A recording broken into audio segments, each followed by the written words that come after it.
നിങ്ങളുടെ ഇഷ്ട പരമ്പരകൾ എക്സ്ക്ലൂസീവായി സൺ നെക്സ്റ്റ് ആപ്പിലൂടെ തികച്ചും ഫ്രീ ആയി ഇപ്പോഴേ ആപ്പ് ഡൗൺലോഡ് ചെയ്യൂ.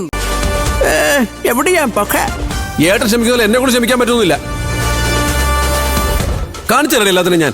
ഞങ്ങൾ ഇവിടെ തന്നെ നിൽക്കാം. പോയി കാണിച്ചിട്ട് വാ. ചെല്ല് ചെല്ല്. വന്ന് വന്ന് ഇവക്കൊന്നും നാണമില്ല.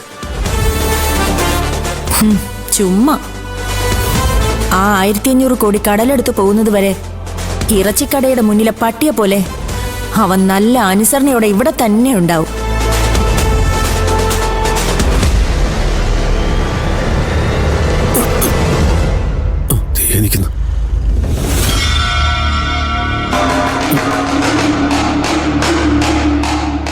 ഏട്ടാ ഏട്ടാ,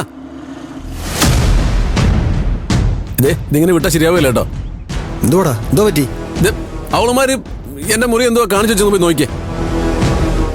അത്രേ ഉള്ള എന്റെ മുറിയിൽ ആദ്യം കൊണ്ടുവച്ചത്. എന്തു കേട്ടാ ഇത്? ഇവളുമാര് മനഃപൂർവ്വം രണ്ടും കൽപ്പിച്ച് ഇറങ്ങിയേക്കോ അല്ലയോ? എന്നിട്ട് ഏട്ടനെന്തോന്ന് മിണ്ടാ നിൽക്കുന്നത്? ഞാൻ മിണ്ടിയില്ലാന്ന് നീ കണ്ടോ? എന്ത്? എടാ, മിണ്ടിയിട്ട് ഫലമില്ലെന്ന് ബോധ്യമുള്ളത് കൊണ്ട് മാത്രമാണ് ഇങ്ങനെ പഞ്ചപുച്ച മുടക്കി എങ്ങാണ്ട് വാലും കൊണ്ടുവച്ച് ഞാൻ മിണ്ടാതിരിക്കുന്നത്. ഏട്ടാ എടാ, വർത്തമാനം പറഞ്ഞിട്ട് അവളുമാര് നന്നാവില്ലെന്ന് ഇത്രയും കാലത്തെ അനുഭവം കൊണ്ട് നിനക്ക് മനസ്സിലായില്ലേ? പിന്നെന്തിനാടാ നമ്മുടെ വായിലെ നീര് വെറുതെ കളയണത്? അല്ല, അപ്പൊ ഇതിനൊരു പരിഹാരം വേണ്ട എന്നാണോ?